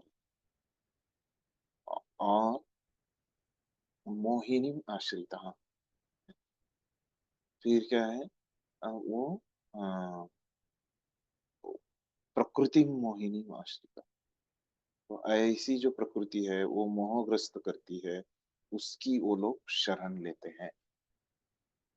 तो भगवान की शरण में नहीं आते, वो भौतिक प्रकृति मोहग्रस्त करने वाली जो है उसकी शरण में जाते हैं। और उनकी जो अवस्था है ना, सब आशाएं, उनका कर्म, ये सब ज्ञान उनका, ये सब निष्फल रहता है, वो पहले ही बताया। तो ऐसे उन लोगों का व्यवहार होता है, या उनके साथ ऐसे हो जाता है कि वो मोहग्रस्त हो जाते हैं, भगवान बताते हरे कृष्ण। हैं। हाँ, पढ़िए। ये हरे कृष्ण। हाँ, ये बोलिए। सेकंड लाइन जो था हाँ, उसको थोड़ा ब्रीफ कर पाएंगे? राक्षसीम आसुरीम च एव, है ना। तो यहाँ पे क्या अर्थ ले रहे हैं उसका, राक्षसीम, है ना। तो राक्षसीम मतलब अ, और आसुरी, है ना, चैव, है ना। मोहिनी आश्री, तो वो बोल रहे हैं कि प्रभुपाद ने उसका अर्थ ऐसे लिया है कि आ, राक्षसी और आसुरी मतलब उनके जो विचार है, वो असुर और राक्षस मतलब नास्तिक बोला है ना। राक्षसों लोगों को प्रभुपाद ने नास्तिक बोला और आसुर ही बताया।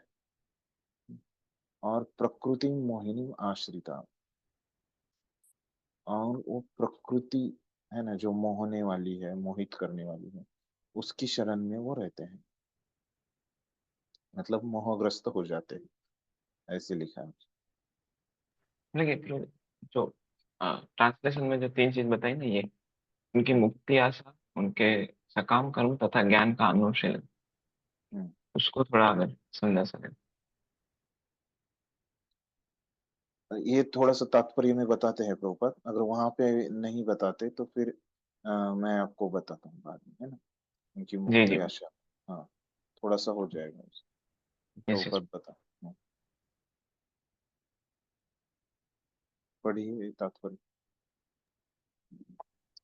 ऐसे अनेक भक्त हैं जो अपने को कृष्ण भावनामृत तथा भक्ति में रत दिखलाते हैं, किंतु अंतःकरण से वे भगवान कृष्ण को पर ब्रह्म नहीं मानते।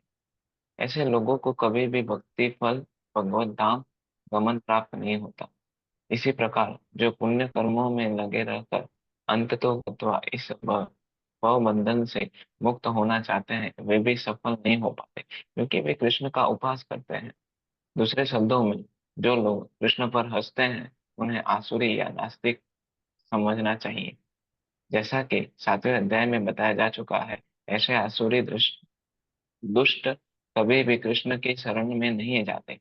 अतः परम सत्य तक पहुंचने के उनके मानसिक चिंतन उन्हें इस मिथ्या परिणाम को प्राप्त कराते हैं कि सामान्य जीव तथा कृष्ण एक समान है। ऐसी मिथ्या धारणा के कारण वे सोचते हैं कि अभी तो वह शरीर प्रकृति द्वारा केवल आच्छादित है, और जो ही व्यक्ति मुक्त होगा तो उसमें तथा ईश्वर में कोई अंतर नहीं रह जाए। हम्म। तो यहाँ पे प्रभुपाद क्या समझा रहे हैं कि जो दिखावा करने वाले भक्त हैं, है ना, वो बाहर से दिखाते हैं कि वो भक्ति में है ना, लेकिन हृदय से वो क्या करते हैं, अ, भगवान को वो पूर्ण पुरुषोत्तम परब्रह्म नहीं मानते, है ना। तो ऐसे लोगों को भी, है ना, भगवत धाम गमन प्राप्त नहीं होता, उनको फल नहीं प्राप्त होगा भक्ति का।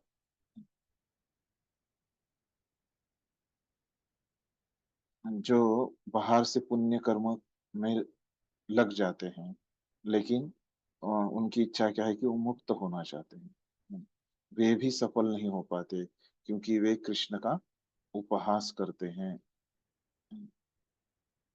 तो वो पुण्य कर्म बस करते हैं, है ना, और ये इस जगत से मुक्त होना चाहते हैं, तो उपहास करते हैं मतलब कृष्ण को मानते नहीं वो लोग, है ना?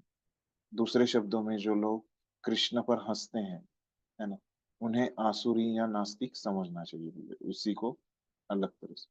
किंतु 7वें अध्याय में बताया जा चुका है कि ऐसे आसुरी दुष्ट कभी भी कृष्ण की शरण में नहीं आते, नहीं जाते, है ना?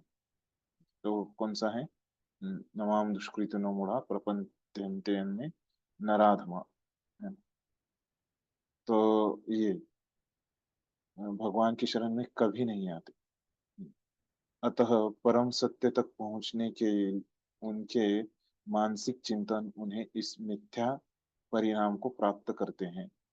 सामान्य जीव तथा कृष्ण एक समान है।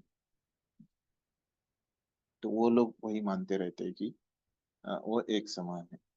ऐसी मिथ्या धारणा के कारण वे सोचते हैं कि कभी तो वह शरीर प्रकृति द्वारा केवल आच्छादित है, जो ही मुक्त हो जाएगा वो सोचते हैं कि अभी तो मैं प्रकृति के बंधन में हूँ, लेकिन मैं जब मुक्त हो जाऊंगा, शुद्ध हो जाऊंगा, तो ईश्वर और मैं एक ही हो जाएंगे।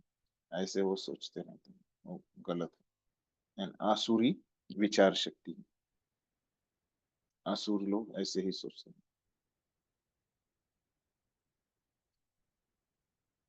कृष्ण से समता का यह प्रमास प्रयास भ्रम के कारण निष्फल हो जाता है। ये बस वो सोचते रहते हैं, लेकिन वो गलत है। इस प्रकार का आसुरी तथा नास्तिक ज्ञान अनुशीलन सदैव व्यर्थ रहता है। ऐसे इस श्लोक में बताया गया।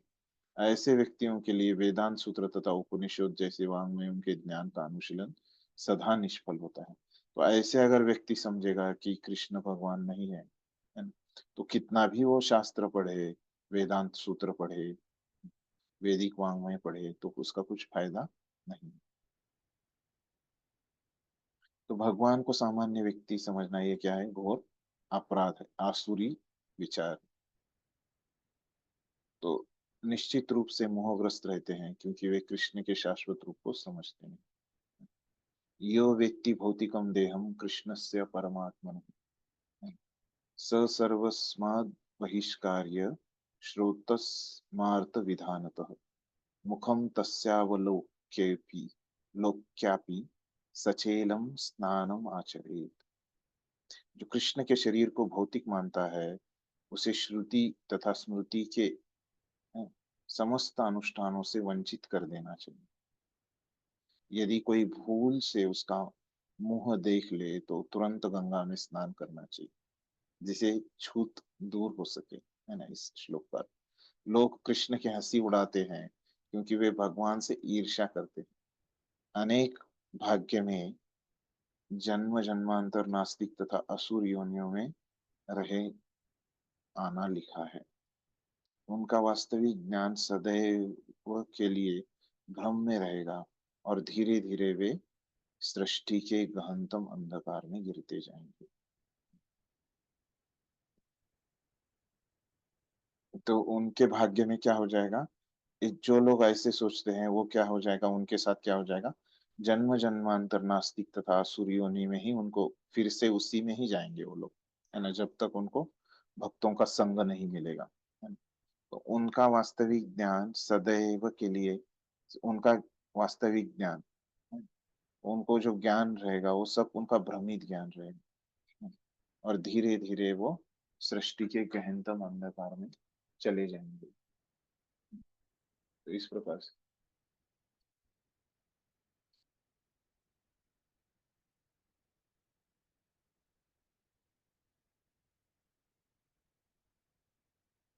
तो अगर वो भक्त भी रहेगा, बाहर से भी भक्ति कर रहा है, प्रभुपाद ने बोला, लेकिन वो सोचता है कि कृष्ण पुरुष पूर्ण पुरुषोत्तम भगवान नहीं है, तो उसके भी भक्ति का भी कुछ फायदा नहीं है।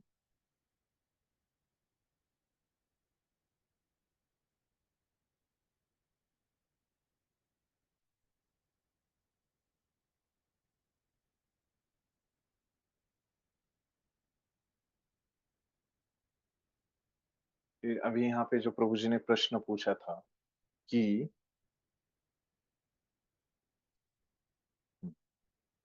अभी इस मोहग्रस्त अवस्था में उनकी मुक्ति आशा, है ना, उनके सकाम कर्म तथा ज्ञान का अनुशीलन सभी निष्फल हो जाते हैं, है ना? तो अभी मैंने एक वो मुझे वो मिल नहीं रहा है 13वें अध्याय में मैंने एक स्पष्ट में बुधवार के इसमें मैं वो दिखाता हूँ। तो उसमें मैंने क्या बोला था कि अगर आपको ज्ञान योग, है ना, कर्म योग, है, इसका अगर फल प्राप्त करना है, तो आपको क्या करना पड़ता है? क्या करना पड़ता है? थोड़ी-सी तो आवाज़ आ रही है। थोड़ी-सी तो क्या करनी? हाँ? भक्ति। हाँ, भक्ति, है ना? ये तो पता है ना? तो अभी अ, भक्ति कब होगी, है ना? जब हमको पता होगा कि कृष्ण पूर्ण पुरुषोत्तम भगवान है, वो सच्चिदानंद विग्रह है ना? हम उनके दास हैं, है ना? ये सब चीज़ें हमको पता होगी, है ना? तभी होगी, बराबर है? तो अभी ये लोग जो है मोहग्रस्त हो गए, तो इनको क्या पता है आसुरी तथा नास्तिक विचारों के है, और वो क्या सोच रहे हैं कि कृष्ण ने क्या किया है, एक सामान्य मनुष्य का शरीर लिया है, सामान्य मनुष्य का शरीर। ऐसे अगर इसमें वो भक्ति करेंगे, है ना? ऐसे अगर उनकी कल्पना रहेगी कि कृष्ण एक सामान्य व्यक्ति है, तो उनके द्वारा भक्ति हो होएगी क्या? नहीं होगी। वही कार्य, वही बात प्रभुपाद ने यहाँ पे पहले बताई है ना? कि वो बाहर से क्या कर रहे हैं? दिखा रहे हैं कि वो भक्ति कर रहे हैं। इन अंतःकरण में उनको पता नहीं है, ये जो परब्रह्म है, पूर्ण पुरुषोत्तम भगवान वो क्या है? श्री कृष्ण है। ये उनको पता नहीं, लेकिन बाहर से वो भक्ति कर रहे हैं, है ना? तो ऐसे अगर करेगा तो शुद्ध भक्ति कुछ भी नहीं होगी, है ना? थोड़ी क्या, भक्ति किसी भी प्रकार की भक्ति होगी नहीं, उनको पता ही नहीं भगवान कौन है, तो उनके द्वारा भक्ति होगी नहीं। तो यहाँ पे बोल रहे हैं कि मुक्ति की आशा ये किसमें रहती है? ज्ञान योगियों में, है ना? सकाम कर्म मतलब ये कर्म योगी, और ये ज्ञान का अनुशीलन करने वाले ये भी क्या रहते हैं? ज्ञान योगी ही रहते हैं, है ना? तो ये सब अभी ज्ञान योगी, कर्म योगी, तो ये अगर ऐसे सोचेंगे तो उनके द्वारा कुछ भी भक्ति नहीं होगी, तो क्या हो जाएगा? ये इनका ज्ञान योग, कर्म योग क्या हो जाएगा? निष्फल हो जाएगा, है ना? क्योंकि उनमें उनके द्वारा कुछ भक्ति ही नहीं होगी। थोड़ी तो भक्ति करेंगे तो उसको उनका फल मिलेगा, बराबर है? क्यों ऐसे हो रहा है? क्योंकि ये सब लोग मोह के कारण ढके हुए हैं, मोहग्रस्त हो गए हैं, है ना? ऐसे इसका अर्थ है, समझ गए? ये जो यहाँ पे नहीं बोला प्रभुपाद ने, ठीक है? तो अभी ये बताया, ये 2 श्लोकों में क्या बताया फिर भगवान ने कि ये आपके हो गए थे, लेकिन अभी ये इनकी आवश्यकता थी हमको, कि क्योंकि यहाँ पे भगवान क्या बता रहे हैं कि अलग-अलग उपासकों के बारे में बता रहे हैं, है ना? उन्होंने 7वें अध्याय में भी बताया है ना? कि 2 श्लोकों में, है ना? कि कैसे 4 प्रकार के लोग उनके शरणागत रहते हैं, है ना? और 4 प्रकार के लोग उनको शरणागत नहीं रहते, है ना? लेकिन यहाँ पे भी उन लोगों के बारे में बता रहे हैं, है ना? फिर अंतर क्या है? तो ये 7वें अध्याय में उन्होंने क्या बताया? कौन से लोगों के बारे में बताया? जो उनको शरणागत जाते हैं और नहीं जाते, है। तो क्या बताया उनके बारे में? आप यहाँ पे आएँगे 7वें अध्याय के 14वें और नहीं सॉरी 15वें और 16वें श्लोक में आएँगे आप, है ना? तो वहाँ पे क्या बताते हैं भगवान कि 4 प्रकार के लोग उनको पहले जो शरणागत नहीं होते, है ना? उनके बारे में बताते हैं। नमाम दुष्कृतिनो मूढ़ा प्रपद्यन्ते नराधमा मायया अपहृत ज्ञान आसुरम भावम आश्रिता। मतलब जो मूर्ख है, अधम है ना? जिनका ज्ञान माया द्वारा हर लिया गया है ना? जो नास्तिक प्रकृति को धारण करने वाले हैं, है ना?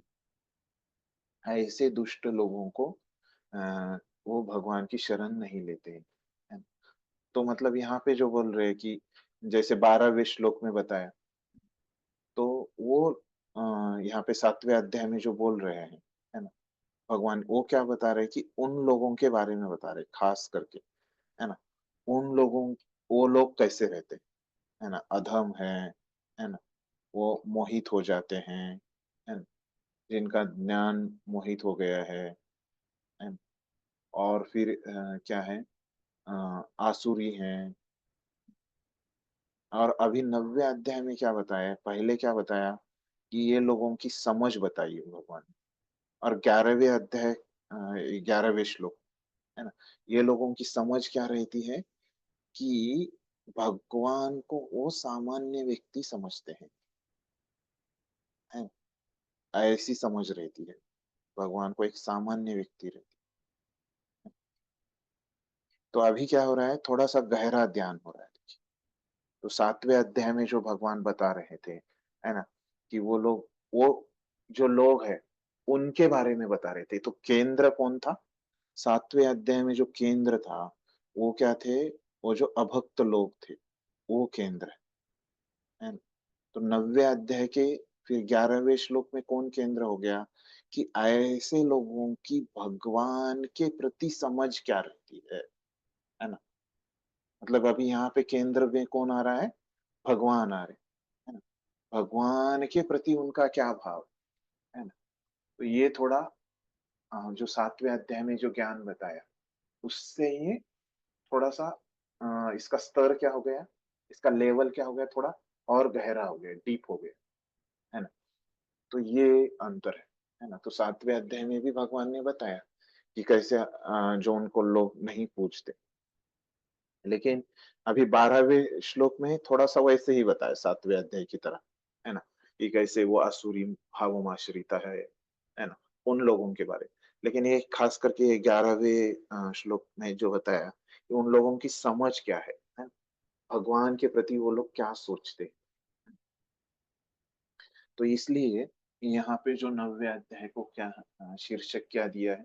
7वां अध्याय जो है वो भगवत ज्ञान है ना? और 9वां अध्याय क्या है फिर? गुह्य ज्ञान, परम गुह्य ज्ञान है। तो इसलिए ये 9वें अध्याय का जो ज्ञान है, हमारे आचार्य बताते हैं कि थोड़ा-सा क्या है, ये सूक्ष्म ज्ञान, गहरा ज्ञान। तो ये कारण है इसको परम गुह्य ज्ञान बताने का 9वें अध्याय को। कि यहाँ पे भगवान को केंद्र में रख के उस ज्ञान के बारे में बता रहे हैं।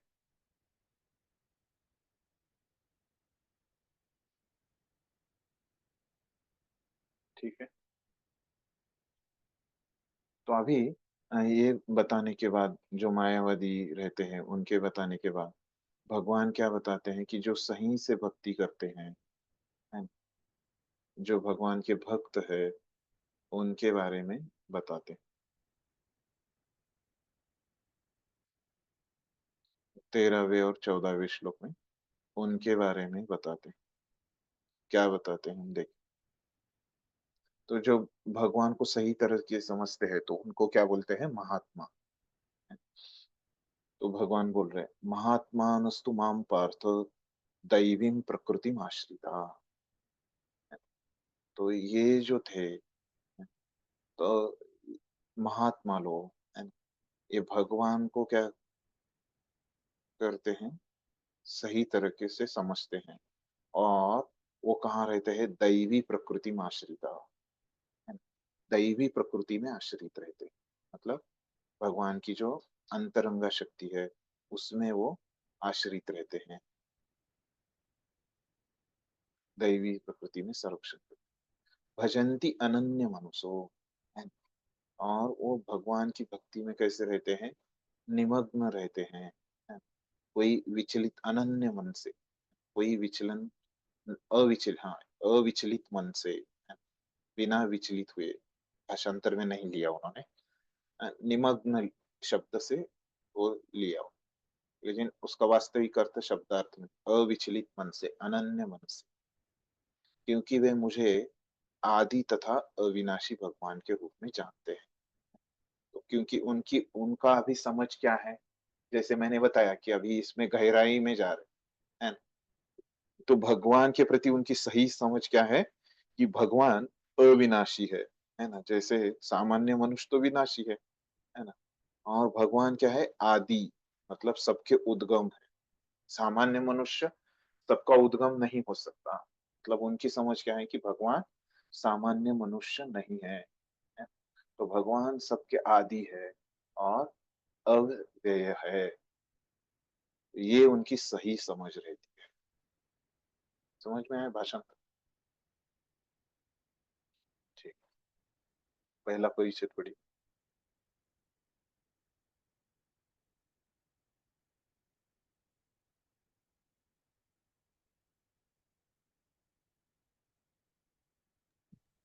हरे कृष्णा। हाँ इस श्लोक में महात्मा का वर्णन हुआ है। महात्मा का सबसे पहला लक्षण यह है कि वह देवी प्रकृति में स्थित रहता है, वह भौतिक प्रकृति के अधीन नहीं होता। और इसकी व्याख्या 7वें अध्याय में की गई है। जो भगवान श्री कृष्ण की शरण ग्रहण करता है वह तुरंत भौतिक प्रकृति के वश से मुक्त हो जाता है। यही वह पात्रता है। जो ही कोई भगवान का शरणागत हो जाता है वह भौतिक प्रकृति के वश से मुक्त हो जाता है। यही मूलभूत सूत्र है। तटस्थता शक्ति होने के कारण जीव जो ही भौतिक प्रकृति के वश से मुक्त होता है, जो ही वह आध्यात्मिक प्रकृति के निर्देशन में चला जाता है। आध्यात्मिक प्रकृति का निर्देशन ही देवी प्रकृति कहलाती है। इस प्रकार से जब कोई भगवान की शरणागत होता है तो उसे महात्मा पद की प्राप्ति होती है। धन्यवाद। तो अभी क्या बोल रहे हैं, ये महात्मा शब्द जो भगवान ने बोला है ना, तो उसके बारे में बता रहे, उसके लक्षण बता रहे कि वो पहला लक्षण क्या है कि दैवी प्रकृति, मतलब भगवान की अंतरंगा शक्ति है ना, उसमें वो रहता है, भौतिक प्रकृति में नहीं रहता है ना। 7वें अध्याय में हमने देखा कि दो प्रकार की प्रकृतियां हैं, परा और अपरा। है। चौथे और 5वें श्लोक में देखा हमने 7वें अध्याय की। तो ये जो परा प्रकृति है, मतलब ये क्या है, दैवी प्रकृति। अपरा प्रकृति मतलब भौतिक प्रकृति। तो ये महात्मा लोग कहाँ पे रहते हैं? परा प्रकृति में, है ना, दैवी प्रकृति में। तो इनको महात्मा बोलते हैं। भौतिक प्रकृति से वो मुक्त हो जाते हैं। तो अभी देखिए, ये दैवी जो दैवी प्रकृति है ना, ये क्या है, ये शब्द के अनेक अर्थ है ना, कैसे हम समझ सकते हैं? तो अभी यहाँ पे दैवी प्रकृति जो श्लोक शब्द आया है ना श्लोक में, तो उसका अर्थ क्या है? परा प्रकृति, है ना। लेकिन 7वें अध्याय में क्या आया है, जो अभी हमने देखा पिछले तात्पर्य में भी, कि दैवी एषा गुणमयी मम माया दुरत्यया, है ना। तो वहां पे भी क्या आ रहा है? दैवी शब्द आ रहा है। लेकिन वहां पे उसका अर्थ क्या है? भौतिक प्रकृति, बराबर। दैवी ऐसा गुणमयी, वो तो वहां पे उसको दैवी क्यों बोला भगवान ने? क्योंकि वो भगवान की शक्ति है, भौतिक शक्ति है, लेकिन फिर भी वो भगवान की शक्ति है, इसलिए उसको दैवी बोला। तो मतलब भाव ये है कि जो भगवान की शक्ति जब बोलना रहता है, तब ये दैवी प्रकृति इस्तेमाल करते हैं, है ना। उसका संदर्भ के अनुसार अर्थ अलग होता है।